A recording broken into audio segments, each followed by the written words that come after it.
বিষয় ভারত ভাগ এবং বাংলা ভাগের কিছু কথা। কেউ কেউ বলেন এই কথা মুসলমানরা নাকি ভারত ভাগের জন্য দায়ী। কারা কতখানি দায়ী আমরা অতি সামান্যভাবে আমরা যদি পর্যালোচনা করি, আমাদের যে ইতিহাস, যে রেকর্ড যদি মিথ্যা কথা না বলে, প্রাক স্বাধীনতা পর্বে আমাদের কোন অঞ্চলে লোক সংখ্যা, কোন ধর্মের মানুষ কেমন ছিল, একটু পয়েন্ট বাই পয়েন্ট আমি বলি। তপশিলি সহ হিন্দু জনসংখ্যার শতকরা হার বাংলায় ছিল 41.5 এবং মুসলমানদের ছিল 54, পাঞ্জাব 26.5 এবং মুসলিম ছিল 57, সিন্ধু 27.1, মুসলিম ছিল 70.7, বেলুচিস্তান শিডিউল কাস্ট এবং হিন্দু 08 অর্থাৎ অনলি 8% এবং মুসলিম 87.5%। আর বাংলা প্রদেশের কথা যদি আমরা আলাদা করে বলি, আমাদের ডিভিশন ছিল Bardhaman division, presidency division, Rajshahi division, Dhaka division, Chittagong division. Bangla প্রদেশ ঠিক এইভাবে প্রথমে আমি বলবো হিন্দু তথা তপশিলীদের জনসংখ্যা, পরবর্তীকালে আমি বলবো মুসলমানদের জনসংখ্যা। বর্ধমানে ছিল হিন্দুদের 78.98 এবং মুসলমানদের 13.90, প্রেসিডেন্সি বিভাগে 53.70 এবং মুসলমানদের 44, মুসলিম 56, রাজশাহী 30.51, মুসলিম 62.52, ঢাকা বিভাগ 27.70 এবং মুসলিমদের ছিল 71.59, চট্টগ্রামে 20.70 হিন্দুদের এবং মুসলমানদের 75.40। এইভাবে বিভক্ত থাকা সত্ত্বেও মুসলমানরা কিন্তু তখনও আন্দোলন করেনি যে আমরা স্বতন্ত্র হয়ে যাব। যে কংগ্রেস স্বাধীনতা আন্দোলন করেছিল, সেই কংগ্রেসই প্রথমে 1947 সালের এপ্রিল মাসে কলকাতার সিংহি পার্কে অধিবেশনে প্রথমে সিদ্ধান্ত নিলেন দেশটা ভাগ করা দরকার। কেন দরকার সে পুরনো ইতিহাস আপনারা আগে শুনেছেন। তারা বললেন ভাগ করা দরকার।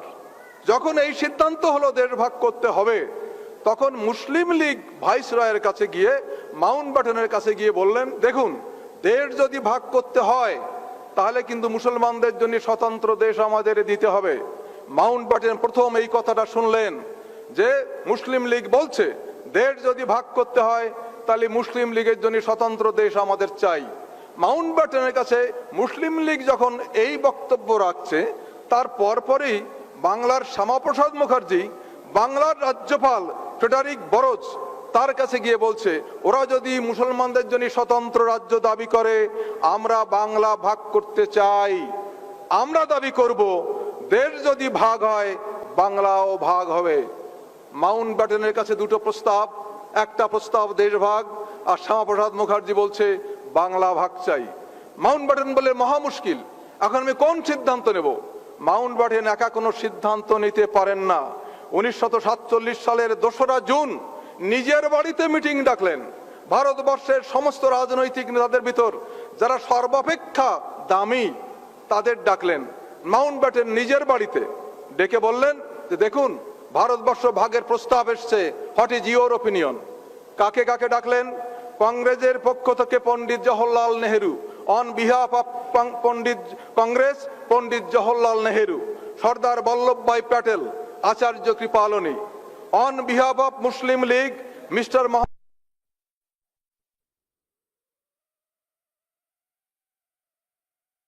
Congress Pandit Jawaharlal Nehru, Sardar Vallabhbhai Patel, Acharya Kripalani, on behalf of Muslim League mister Mohammad Ali Jinnah, mister Liaquat Ali Khan, mister Abdur Rab Nishtar, আর শিখ জনগোষ্ঠীর পক্ষ থেকে সর্দার বলদেব সিং।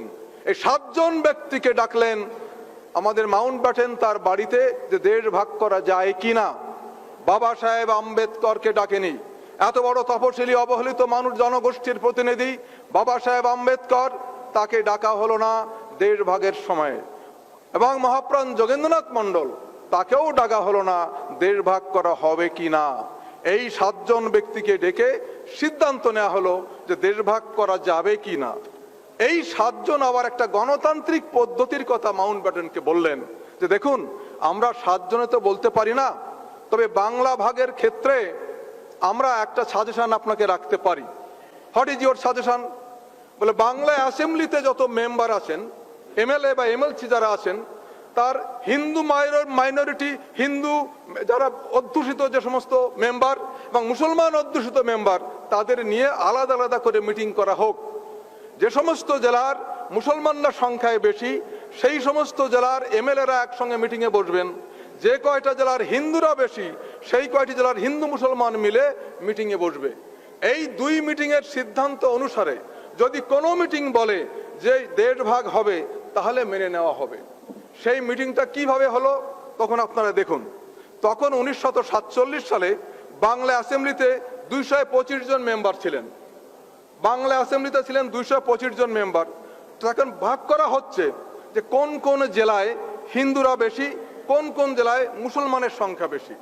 হিন্দু জেলাগুলো যেখানে বেশি ছিল, বর্ধমান, বীরভূম, বাঁকুড়া, মেদিনীপুর, হুগলি, হাওড়া, কলকাতা, 24 পরগনা, খুলনা, জলপাইগুড়ি, দার্জিলিং, এই 11টি জেলায় হিন্দুর সংখ্যা বেশি। এবং এই 11টি জেলার অ্যাসেম্বলির মোট সংখ্যা হলো 80 অ্যাসেম্বলি মেম্বার হলেন 80 জন। এই 80 জনের ভিতর হিন্দু 54 জন, মুসলমান 21 জন, অ্যাংলো ইন্ডিয়ান 4 জন, ভারতীয় খ্রিস্টান 1, হিন্দু 54, মুসলিম 21, অ্যাংলো ইন্ডিয়ান 4, ভারতীয় খ্রিস্টান 1, টোটাল 80 মেম্বার অফ অ্যাসেম্বলিজ। বেঙ্গলে এই 11টি জেলার, এই অ্যাসেম্বলির এই 80 জন এমএলএরা এক জায়গায় বসলেন এবং বলা হয়েছিল হিন্দু অধ্যুষিত অঞ্চলের এমএলএরা যেদিন মিটিং করবে, সভাপতিত্ব করবেন একজন হিন্দু। সেই মিটিংয়ে সভাপতি করেছিলেন বর্ধমানের মহারাজা উদয়চাঁদ মহতাব। বর্ধমানের মহারাজা উদয়চাঁদ মহতাব তার সভাপতিত্বে 11টি জেলার 80 জন এমএলসি মিটিং করছেন বাংলা ভাগ হবে কিনা। সেই মিটিংয়ে বিশিষ্ট হিন্দু যারা উপস্থিত ছিলেন, বিশিষ্ট হিন্দু, তাদের কয়েকজনের নাম আমরা পেয়েছি। হিন্দুদের পক্ষে ছিলেন ডক্টর শ্যামাপ্রসাদ মুখোপাধ্যায়, মহারাজ উদয়চাঁদ মহতাব, মুকুন্দ বিহারী মল্লিক, রতনলাল ব্রাহ্মণ, জ্যোতি বসু। আর মুসলমানদের পক্ষে উপস্থিত ছিলেন mister HS. Suhrawardy, M A. Ispahani, Abdul Hossain, Abdur Rahman, Musharraf Hossain. বিশিষ্ট মুসলমানদের মধ্যে এই কয়জন, বিশিষ্ট হিন্দুদের মধ্যে এই কয়জন। ভোট হলো, কে কাকে ভোট দিয়েছে আমরা জানি না, আমার ইতিহাসে লেখা নেই। দেশ ভাগের পক্ষে কে ভোট দিয়েছে, বিপক্ষে কে ভোট দিয়েছে আমরা বলতে পারছি না। হিন্দুদের পক্ষে এরা ছিলেন, মুসলমানদের পক্ষে এরা ছিলেন। ভোটের রেজাল্ট এইবার শুনুন। বাংলা ভাগের পক্ষে 58, বাংলা ভাগের বিপক্ষে এগেইনস্ট 21 জন। ভালো করে মনে রাখবেন, হিন্দু অধ্যুষিত জেলার এমএলএরা 80 জন এক জায়গায় বসে ভোট দিয়েছেন। বাংলা ভাগের পক্ষে 58 জন, বাংলা ভাগের বিপক্ষে 21 জন। একজন এমএলএ মনে হয় অনুপস্থিত বা নীরব ছিলেন। এইবার চলুন মুসলমান অধ্যুষিত জেলাগুলিতে। মুসলমান অধ্যুষিত জেলা 16টি: চট্টগ্রাম, নোয়াখালী, ত্রিপুরা, বাকরগঞ্জ, ঢাকা, ময়মনসিংহ, ফরিদপুর, যশোর, মুর্শিদাবাদ, নদিয়া, বগুড়া, দিনাজপুর, মালদা, পাবনা, রাজশাহী, রংপুর। এই 16টি জেলায় মোট জনসংখ্যার অ্যাসেম্বলির মেম্বারের সংখ্যা 145 জন। এই 16টি জেলা মুসলিম অধ্যুষিত। Total member 145। সেই টোটাল মেম্বারের ভিতরে মুসলিম 103, হিন্দু 41, ইন্ডিয়ান খ্রিস্টান 1। মুসলমান 103 জন, হিন্দু 41 জন, ভারতীয় খ্রিস্টান 1 জন, টোটাল 145 জন। ওখানে গেল 80 জন, আর এরা হলো 145 জন। এই 145 জনে এখন ভোটাভুটি হচ্ছে। রেজাল্ট পরে বলছি। কোন বিশেষ বিশেষ হিন্দু এবং কোন বিশেষ বিশেষ মুসলমান নেতা উপস্থিত ছিলেন একবার শুনুন। হিন্দু বিশিষ্ট ব্যক্তিদের মধ্যে এই ভোটাভুটিতে উপস্থিত ছিলেন দ্বারিকানাথ বারুরি, নগেন্দ্র নারায়ণ রায়, মহারাজা গিরিশচন্দ্র নন্দী, সতীশ চক্রবর্তী, ভোলানাথ বিশ্বাস, হারানচন্দ্র বর্মন, গয়ানাথ বিশ্বাস, কিরণ শঙ্কর রায়, ধীরেন্দ্রনাথ দত্ত, নেলি সেনগুপ্তা, প্রমথরঞ্জন ঠাকুর, পিয়ার ঠাকুর। আর মুসলমান নেতৃস্থানীয় ব্যক্তিদের ভিতর ছিলেন এ কে ফজলুল হক, মোহাম্মদ আলী, নুরুল আমিন, আহমদ হোসেন, শামসুদ্দিন আহমদ, আরো অনেকে ছিলেন। 145 জনের ভিতরে বিশেষ ব্যক্তি এই কয়েকজনের নাম আমরা ইতিহাসে খুঁজে পেয়েছি। এখন ইলেকশনের রেজাল্টটা দেখুন, 145 জনের ভিতরে সেখানে 4 জন সেখানে অ্যাবসেন্ট বা ভোট দেননি। বাংলা ভাগের পক্ষে ভোট দিচ্ছেন 34 জন, বাংলা ভাগের বিপক্ষে ভোট দিচ্ছেন 106 জন। Against partition 106। মুসলমান অধ্যুষিত অঞ্চলের এমএলএদের ভিতর এগেইনস্ট পার্টিশন 106 আর ফর পার্টিশন অনলি 34। আগে সিদ্ধান্ত হয়েছিল যদি এই 2 বিভাগের ভিতর থেকে হিন্দু অধ্যুষিত জেলাগুলি এবং মুসলমান অধ্যুষিত জেলাগুলির ভিতর কোনো একটি বিভাগে যদি বাংলা ভাগের পক্ষে একজনও বেশি রায় দেয় তাহলে দেশভাগ হবে। মুসলমান অধ্যুষিত অঞ্চলের ভিতরে দেশভাগের পক্ষে তারা ভোট দেয়নি, হিন্দু অধ্যুষিত অঞ্চলে দেশভাগের বিপক্ষে ভোট দিয়েছে। 34 আর 140 হয়, 5 জন অনুপস্থিত ছিলেন অথবা ভোট দেয়নি। এর পরেও কি বলা যায় মুসলমানরা আমাদের দেশ ভাগ করেছে? এ খতিয়ান। ইতিহাস যদি মিথ্যে কথা না বলে কে অস্বীকার করবে? গণতান্ত্রিক পদ্ধতিতে একদিন দেশ ভাগ হয়েই গেল। আজ আমরা কাউকে অপরাধী করতে পারি না। দেশভাগ হয়ে যাওয়ার পর আমাদের নেতৃস্থানীয় ব্যক্তিবৃন্দ তারা অধিকার জানিয়েছিলেন। পণ্ডিত জওহরলাল নেহরুকে বলেছিলেন আপনারা কি কাজটা করলেন, গান্ধীজিকে বলেছিলেন আপনারা কি কাজটা করেছিলেন। গান্ধীজি প্রথমে বলেছিলেন India will be divided over my dead body. India যদি ভাগ হয় তাহলে আমার এই মৃতদেহের উপর দিয়ে ভাগ হবে। ইন্ডিয়া যখন ভাগ হচ্ছে, গান্ধীজি বহল তবিয়াতে বেঁচে আছেন, কখনো একটু অসুস্থতা হননি, ডেড বডির উপর দিয়ে ভাগ হয়নি। যে সকল বাস্তুচ্যুত মানুষ আর্থিক অনটনের মধ্যে অবর্ণনীয় কষ্ট ভোগ করছে, এখনো করছেন, আমরা তাদের সকলকে পুনর্বাসন দেবার জন্য উদ্বিগ্ন। সর্দার বল্লভভাই পটেল বলেছিলেন যাদের সঙ্গে আমাদের রক্ত মাংসের সম্পর্ক, যারা একত্রে আমাদের সঙ্গে স্বাধীনতা সংগ্রামে অংশগ্রহণ করেছেন, যেহেতু তারা একটি সীমারেখার উপরে, সেই জন্য হঠাৎ তারা আমাদের কাছে বিদেশি হয়ে যেতে পারে না। দক্ষিণ আফ্রিকায় বসবাসরত ভারতীয় বংশোদ্ভূত ব্যক্তিরা আফ্রিকা নাগরিক হওয়া সত্ত্বেও আমরা এখনো তাদের সাহায্য করার চেষ্টা করি। তাদের যদি আমাদের কাছে দাবি করার অধিকার থাকে তাহলে অপর অংশে যারা আটকে রয়েছে তারা সুনিশ্চিতভাবে আমাদের কাছে দাবি করবে। গান্ধীজি যখন বেঁচে আছেন তখন গান্ধীজি বললেন হিন্দু ও শিখ যারা আটকে আছে তারা যদি আর ওখানে থাকতে ইচ্ছা না করেন তাহলে সম্ভাব্য যে কোনো উপায়ে এখানে চলে আসতে পারেন এবং সেক্ষেত্রে কাজ হবে তাদের জীবিকার জন্য কর্মসংস্থান, তারা যাতে জীবনে স্বাচ্ছন্দ্যময় জীবন ফিরে পায়। এই তো ভারত ভাগের ইতিহাস। ভাগ করেছিল কারা? ব্রাহ্মণ্যবাদী মানুষ, মুসলিমরা নয়। কেন ভাগ করেছিল? বাংলা যদি ভাগ না হতো তাহলে প্রধানমন্ত্রী হতো মুসলমান, স্বরাষ্ট্রমন্ত্রী হতো শিডিউল কাস্ট। বাংলা যদি ভাগ না হতো তাহলে বাংলার গৌরব বহন করতো মুসলমান আর খ্রিস্টানে। বিফোর পার্টিশন আপনারা জানেন যে 3 জন প্রধানমন্ত্রী হয়েছিলেন, 3বারই মুসলমান। এই বর্ণবাদী মানুষের তারা চমকে গেল, একই রে বাবা, বাংলায় চিরকাল ধরে এখানে লক্ষণ সেনের রাজত্বের আমরা চিরকাল মুসলমানের অধীনে থাকবো? It is quite impossible. কার মাথায় এই বুদ্ধি আসলো? শ্যামাপ্রসাদ মুখার্জি বললেন না, বাংলা ভাগ করতে হবে। কেন ভাগ করতে হবে?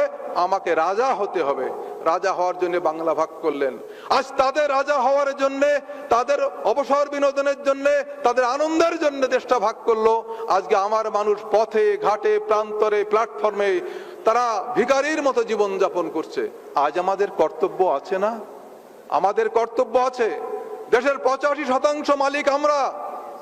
আজকে সেই পার্টিশনের বিরুদ্ধে আন্দোলন করতে পারি। তারা আমাদের নাগরিকত্ব দেয়নি, তার বিরুদ্ধে আন্দোলন করতে পারি। তারা আমাদের পুনর্বাসন দেয়নি, তার বিরুদ্ধে আমরা আন্দোলন করতে পারি। আন্দোলন করতে হবে। যে কোনো পরিস্থিতিতে দেশভাগ হয়ে যেতে পারে, কিন্তু আমরা কি নীরবে চুপ করে বসে থাকতে পারি? It is not our duty. আমাদের একমাত্র পথ সংগ্রাম। বাবা সাহেব আম্বেদকর বলেছিলেন দেশভাগ হয়ে যাওয়ার সময় যে this swaraj is there swaraj, we are still slaves. এই স্বরাজ তাদের স্বরাজ, আমরা যে দাস ছিলাম আমরা এখনো সেই দাস আছি। If you want to live as human being you must stand on your own leg.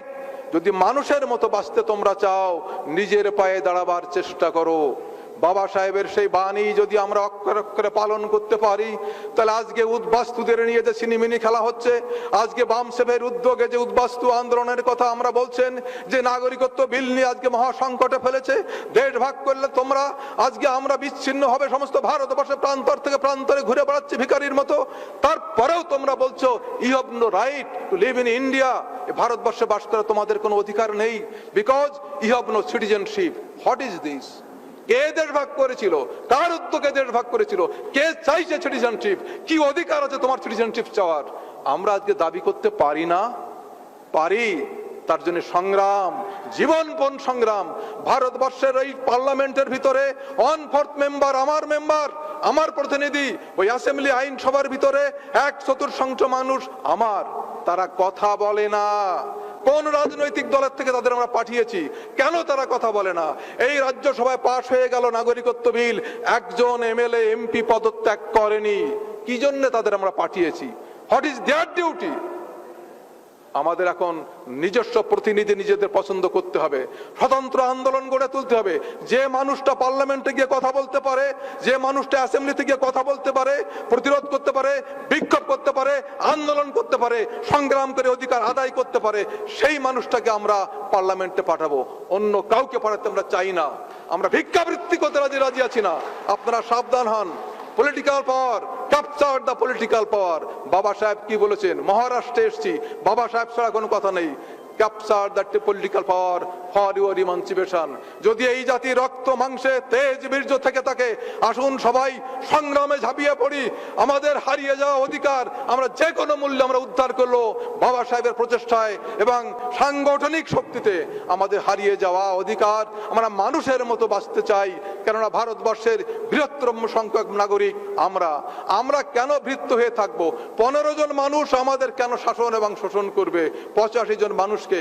অতএব আসুন আমরা সাংগঠনিকভাবে আন্দোলন শুরু করি। সেই আন্দোলনের পরিপ্রেক্ষিতে উদ্বাস্তু সমস্যা, তপশিলি সমস্যা, মূল নিবাসী সমস্যা, সমস্ত সমস্যা সমাধান হয়ে যাবে। জয় ভীম, জয় ভারত।